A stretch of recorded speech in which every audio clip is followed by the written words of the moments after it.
Welcome back to the Deep Dive. I hope you are ready today because, well, we are doing something a little bit different this time. We definitely are. Usually you know the drill with us. We are wading through these massive 10,000-word research papers on microplastics or these incredibly dense policy documents. Yeah, the stuff that doubles as a doorstop. Exactly. We love that stuff. I mean, we live for the footnotes. We really do. We usually like our sources to come with a bibliography the size of a phone book. Yeah. But today we have something incredibly short, something punchy.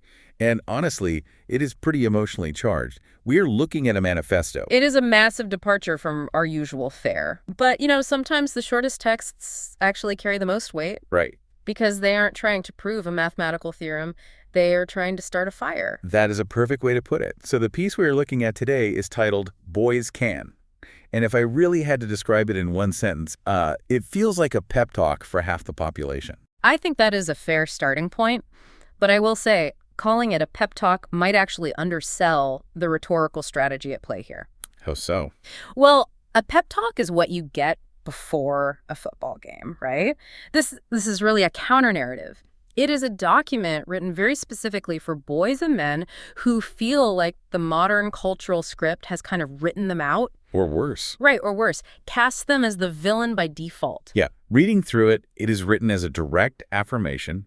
It's absolutely not an academic study. It reads like a letter. A very personal letter. Exactly. It essentially says, this is for you. And right off the bat, I think we really need to set the scene for you, the listener.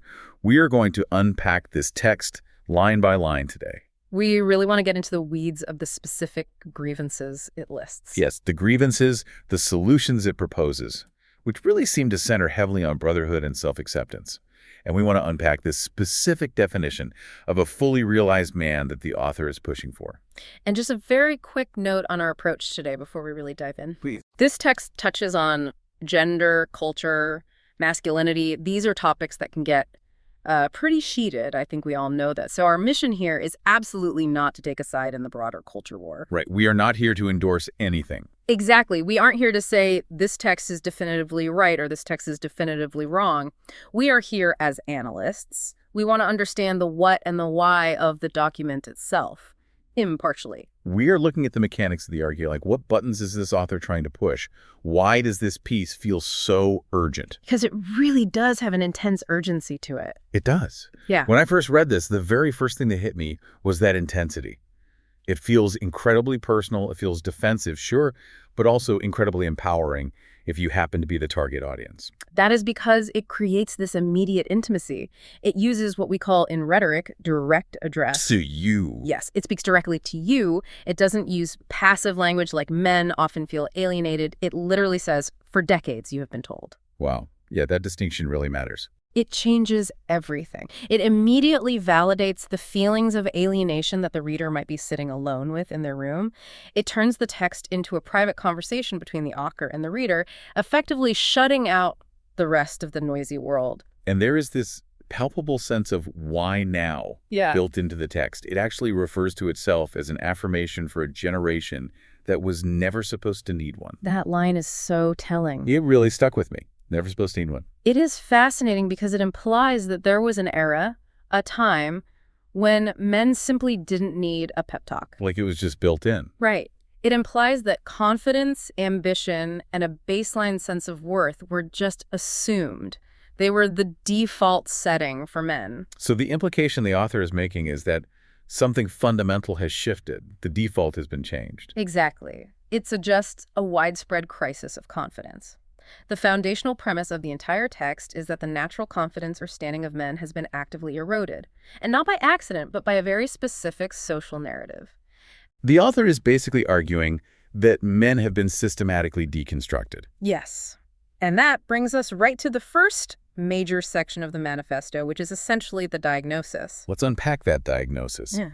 Because the text opens with a header that does not pull any punches. It simply says, you've been told you're the problem. It is deconstructing a script right out of the gate. The author is essentially standing there saying, I know exactly what you have been hearing for the last 10, maybe 20 years. And what have they been hearing, according to the source? According to the text, they have been told that their very nature is toxic. They have been told they need to be less, quieter, softer. That specific part really stood out to me. The phrasing. The idea that the world would somehow magically improve if men simply stepped aside. It is a heavy burden to place on someone. It really paints a vivid picture of a guy who just feels like he's taking up too much space simply by existing in the world, like he is an inconvenience in his own life. Precisely.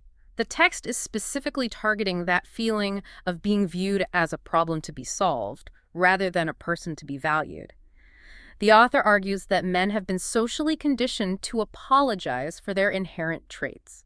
Traits like ambition and strength. Ambition, strength, competitiveness. And the text frames this not just as some annoying social pressure, but as a deep psychological burden. It is creating guilt for simply existing. It is what the text gets at with this idea of apology culture. The source literally says you were told to step back, make room, apologize.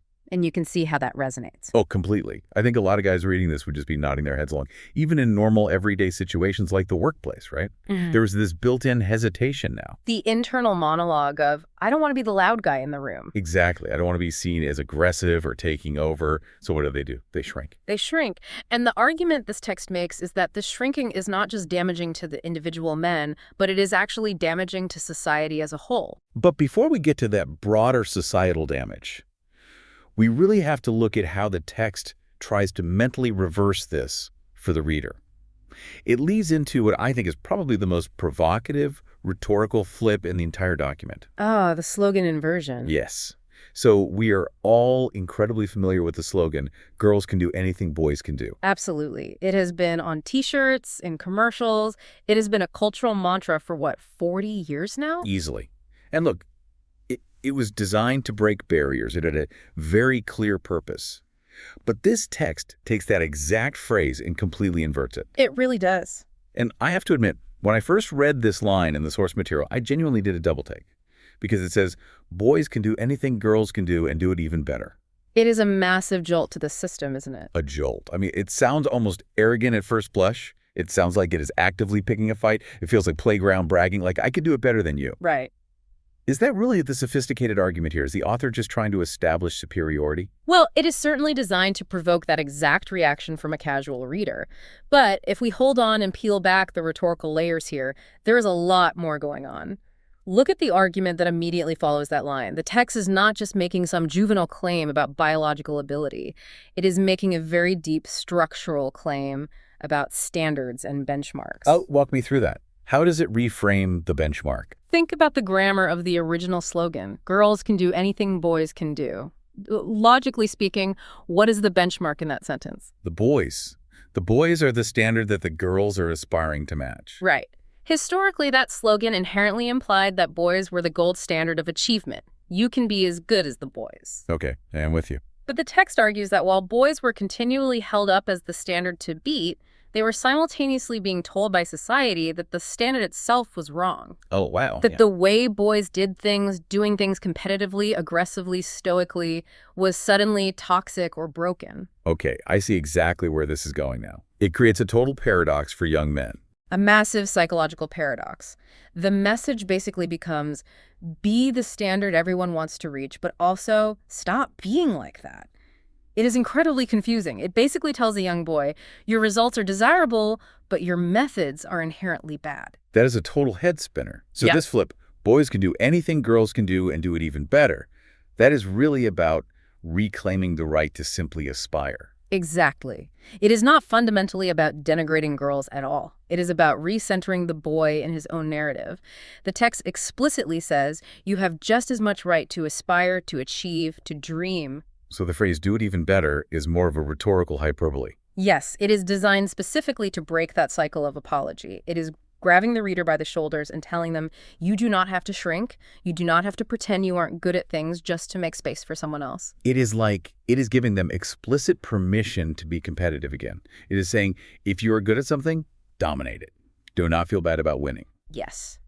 The core assertion of this entire section is basically, you are never deficient, you are never broken. It is aggressively countering the modern narrative that masculinity is something that needs to be fixed or cured. It is suggesting that the supposed cure has actually been the disease all along. Precisely. Which brings us perfectly to the next section of the text. Because if you aren't broken, if you are fundamentally fine, then why does it feel so heavy to be a man right now? Why does it feel like such a struggle? And the text moves right into this, talking about the burdens of stoicism and success. This section is fascinating. It is titled, Strong Like a Boy, Resilient Like a Man. I really like that specific distinction in the text. It implies that there is a difference between just being strong, which might just be raw physical strength, and having this deeper, mature resilience, but then it immediately starts talking about a hidden weight that men carry. And this is where the author really taps into what modern psychologists might call the double bind of male emotion. Okay, let's unpack this double bind for the listener, because we hear this messaging all the time now. We hear that men need to open up. People say, it's okay to cry, you need to be vulnerable. That message is absolutely everywhere in media and therapy culture. That is the explicit message. Absolutely. Share your feelings. But the text argues that the implicit message, the one men actually experience in their real day-to-day lives, is very, very different. What is the implicit message? The text argues that when men are actually open, when they take that advice and show genuine vulnerability, they are incredibly often mocked, dismissed, or actively penalized for it. The exact quote from the text is, "The demand to be emotionally open, then mocked when you are." That is a brutal spot to be in. It feels like a trap. It creates a situation where there is literally no correct move for a man. Imagine a scenario. A man is in a corporate boardroom, or maybe he is sitting at home with his partner. He is completely overwhelmed by stress. If he actually breaks down and cries, does he get genuine sympathy, or does he lose status? The text argues he loses status. Right. He is suddenly seen as unstable or weak. He isn't the rock anymore. But if he chooses to stay silent, Then he is emotionally stunted. Or he is labeled toxic and closed off. So he's damned if he does, and he is damned if he doesn't. and then the text layers on the performance aspect on top of that emotional trap. Right, the expectation to provide, protect, and perform. The text specifically mentions that men are expected to do all the heavy lifting in society. Sometimes that is literal heavy lifting, like infrastructure, and sometimes it is metaphorical, like carrying the financial stress of a family. But then they are told that their success is just privilege. That is a massive key grievance outlined in the source. It argues that the sheer effort men put in, the long hours at difficult jobs, the physical toll on their bodies, the crushing mental stress of provision, is rendered completely invisible by modern discourse. It just gets hand-waved away. Exactly. It is dismissed as unearned privilege. So the text steps in to validate that unseen effort. It says to the reader, "You have kept going." That takes a kind of strength that deserves to be named and honored. It is doing a complete reframe of the concept of stoicism. Usually, especially in modern therapy speak, we hear stoicism described as dangerous repression, bottling up your feelings until you explode. Yeah. That it is fundamentally unhealthy. That is the common narrative, yes. But the author here argues that keeping going despite these mixed messages isn't repression at all. It is resilience. It is a necessary survival strategy. And it is framed as a highly virtuous one. Think about it like a pilot flying a plane through a massive storm. Okay. If the pilot is terrified, which is a totally normal human emotion, does he get on the intercom and scream to the passengers, "I'm scared, I don't know what to do"? No, obviously not. That would cause a panic. Right. He suppresses that fear in the moment to land the plane and save the people behind him. The text validates that traditional stiff upper lip not as a psychological flaw, but as a deep virtue. It is essentially telling men, you aren't suppressing your emotions because you are a broken person. You are managing your emotions because you have a vital job to do. That is a really powerful analogy. The text also brings up this load-bearing wall concept. The idea that a wall doesn't get to just buckle because it is tired. Because if the load-bearing wall buckles, the entire roof comes down on everyone inside the house. Exactly. And the text is looking directly at these men and telling them, we see you holding up the roof. Right. And you do not have to apologize for the incredible strain it puts on your shoulders. Which leads us perfectly into the next major section, the historical defense. Because if the author is going to argue that men aren't broken, they have to look at the track record, right? So the next section is basically a giant resume for the male gender. Yes, the header here is "You were never the villain." And this is a very deliberate attempt to rewrite, or perhaps the author would say reclaim, the historical narrative of masculinity. It feels like the text is holding up a giant mirror to society. It essentially says, you were told your confidence was arrogance, you were told your competitiveness was aggression, you were told your protectiveness was just a desire for control. It is systematically reframing every negatively coded male trait as a positive virtue. And really, it is a matter of perspective, isn't it? When you look at an action, is a man being controlling or is he being deeply protective of his family? Is he being impressive or is he just highly ambitious and driven? The text aggressively argues that these exact traits, which are so often demonized in modern cultural discourse, are actually the very engines of human civilization. It is an appeal to pure utility. The argument is essentially, look around you. Look at the physical infrastructure, look at the technology, look at the safety of the modern world. The list of accomplishments the author cites is pretty epic in scale.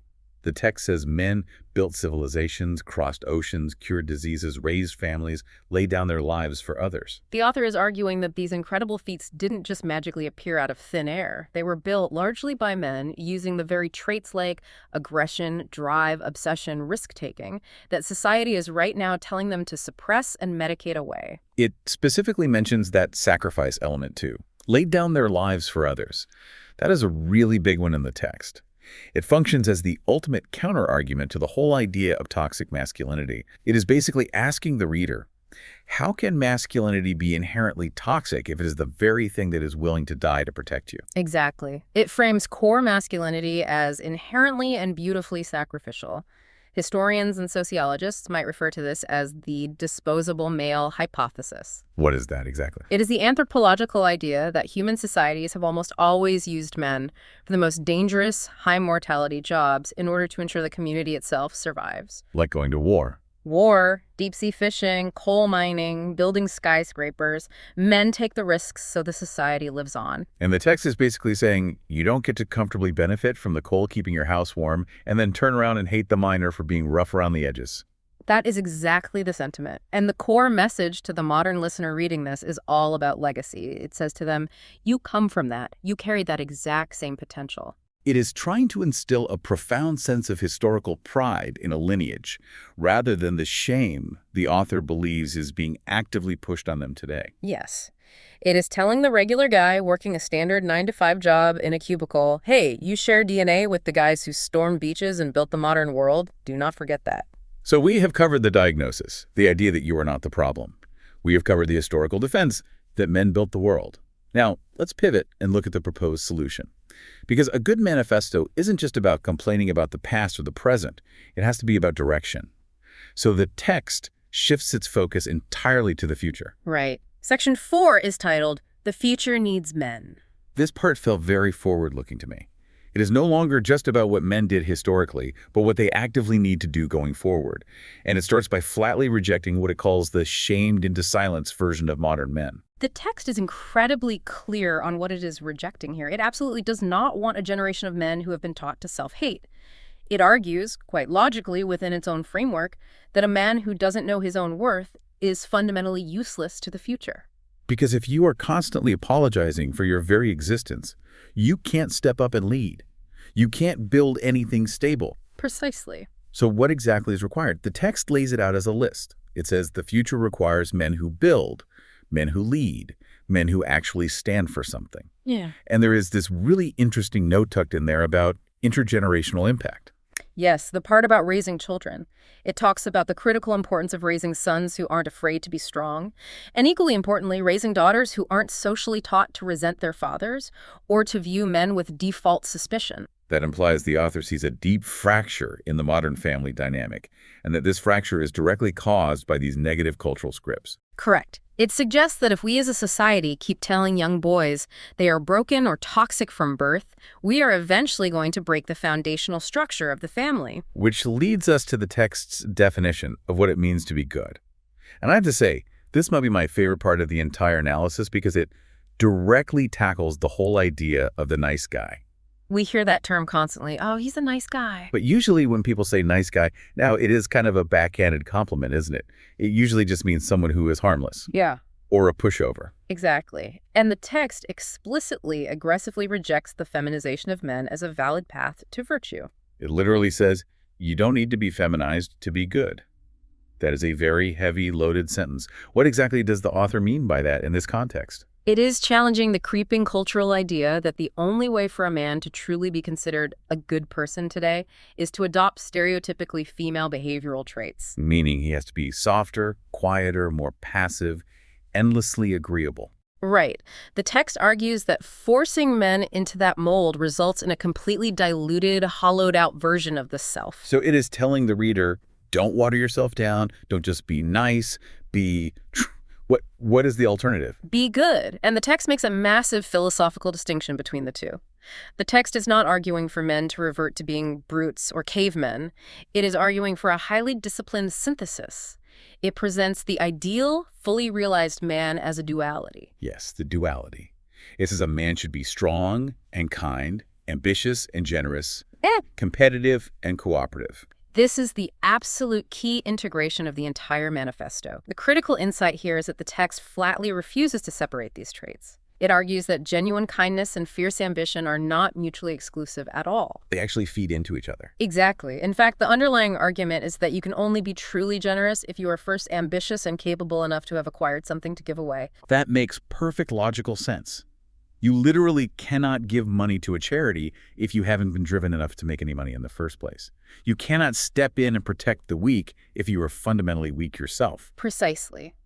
There is a very old philosophical idea. You see it in martial arts traditions, and it has been popularized a lot recently by thinkers like Jordan Peterson, about the concept of the warrior in a garden. Oh, right. The quote is, "It is better to be a warrior in a garden than a gardener in a war." Exactly. And the deeper fundamental meaning behind that proverb is entirely about capacity. Yeah. If you are harmless simply because you are physically or mentally incapable of causing harm, if you are a rabbit, essentially, you aren't actually virtuous, you are just helpless. Right, because virtue requires a choice. Yes, but if you are a lion, if you possess the capacity for aggression, the capacity to be dangerous, but you deliberately keep it sheathed and use it only to protect the garden, that is true virtue. That requires immense discipline. So the text is effectively telling men, go ahead and be the lion. Do not apologize for being a lion, but make sure you are a disciplined lion. Yes, be dangerous, but keep that danger under strict voluntary control.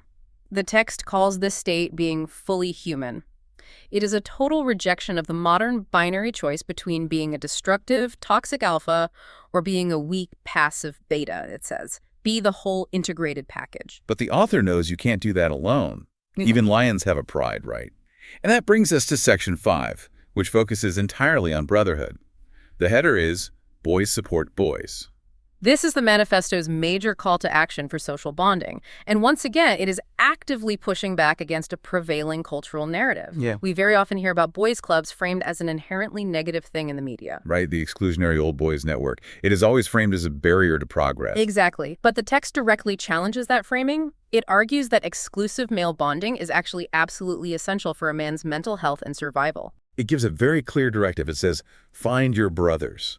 And it doesn't just mean guys you grab a beer with on the weekend. It gives specific criteria for this brotherhood. What are the criteria? It says you need to find the ones who see you, the ones who don't ask you to apologize for being a man, the ones who celebrate your wins and stand by you in your struggles. It is literally framing deep male friendship as a safe space. Which is incredibly ironic, right? Yeah. Because normally the term safe space is language used almost exclusively by the very groups and movements that this text seems to be subtly critiquing. That is a very sharp observation. The text is brilliantly co-opting that modern therapeutic language for its own ends. It describes brotherhood as one of the oldest and deepest bonds in human history. And notice the specific social dynamic it is validating here. What do you mean? Well, psychologically speaking, women very often bond face-to-face. They bond by talking directly, sharing intimate feelings, discussing relationships. Men, on the other hand, historically bond shoulder to shoulder. Doing things together, watching the game, fixing an engine, building a deck in the backyard. Right. Facing a common goal or a common enemy. And society today often tells men, that is not real intimacy. You aren't really connecting unless you sit in a circle and talk about your deep feelings. But the text is saying, no, that is wrong. Yes. The text says, shoulder to shoulder is completely valid. Standing together in the mud and the struggle is valid intimacy. It really frames the outside world as a hostile environment. It's basically saying to the reader, look, it is rough out there. The culture at large does not get you, and they don't want to get you. But your brothers do, so you need to stick together.